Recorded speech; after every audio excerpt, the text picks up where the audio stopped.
आज हम जानेंगे कि रोजेटा स्टोन क्या है। रोजेटा स्टोन 196 ईसा पूर्व में राजा टॉलेमी वी एपिफेन्स की ओर से टॉलेमिक राजवंश के दौरान मेम्फिस मिस्र में जारी एक डिग्री के 3 संस्करणों के साथ खुदा हुआ ग्रेनोडायराइट से बना एक स्टील है।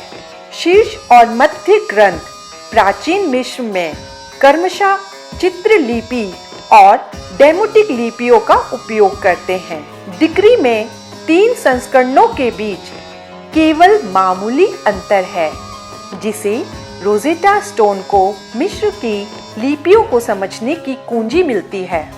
पत्थर को हेलेनिस्टिक काल के दौरान उकेरा गया था और माना जाता है कि मूल रूप से एक मंदिर के भीतर प्रदर्शित किया गया था। यह संभवतः प्राचीन काल में या मामलुक काल के दौरान स्थानांतरित किया गया था और अंततः नील डेल्टा में रोजेटा शहर के पास फोर्ट जूलियन के निर्माण में निर्माण सामग्री के रूप में इस्तेमाल किया गया था। इसकी खोज जुलाई 1799 में फ्रांसीसी अधिकारी पियरे फ्रांकोइस बुचार्ड ने मिस्र में नेपोलियन अभियान के दौरान की थी।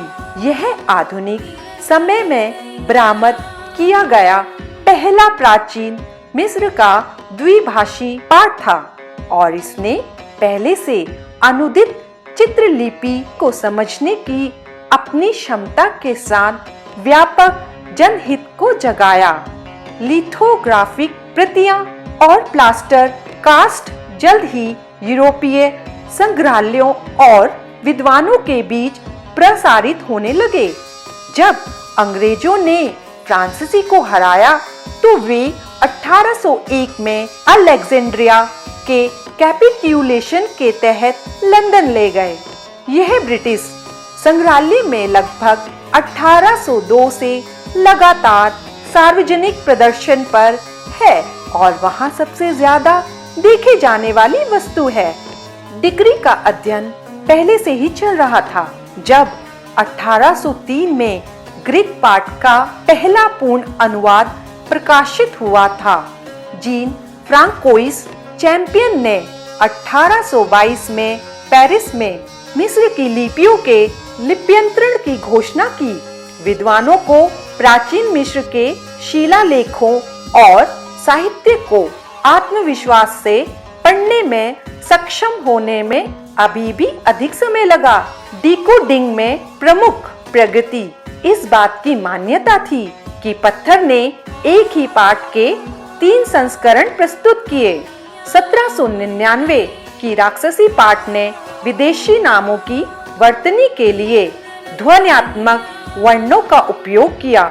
1802 की चित्रलिपि पाठ ने भी ऐसा ही किया था और इसमें डेमोटिक 1814 के साथ व्यापक समानताएं थी और उस ध्वन्यात्मक वर्णों का उपयोग मिस्र के मूल शब्दों 1822 से 1824 की वर्तनी के लिए भी किया जाता था।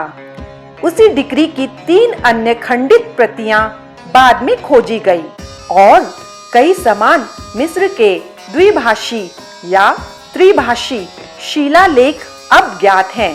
243 ईसा पूर्व में अलेक्जेंड्रिया की डिग्री, 238 ईसा पूर्व में कैनोपस की डिग्री और मेम्फिस टॉलेमी चौथे का फरमान। 218 ईसा पूर्व रोजेटा स्टोन अब अद्वितीय नहीं है, लेकिन यह प्राचीन मिस्र के साहित्य और सभ्यता की आधुनिक समझ की आवश्यक कुंजी थी। रोजेटा स्टोन शब्द का प्रयोग अब ज्ञान के एक नए क्षेत्र के लिए आवश्यक सुराग के लिए किया जाता है। तो ये थी जानकारी रोजेटा स्टोन के बारे में। दोस्तों, अगर आपको ये जानकारी अच्छी लगी हो तो प्लीज लाइक, सब्सक्राइब, शेयर जरूर कीजिएगा और आइकन बेल को क्लिक कर लीजिएगा ताकि ऐसी जानकारी भविष्य में आपको मिलती रहे। मैं Anita Goswami, art news channel से।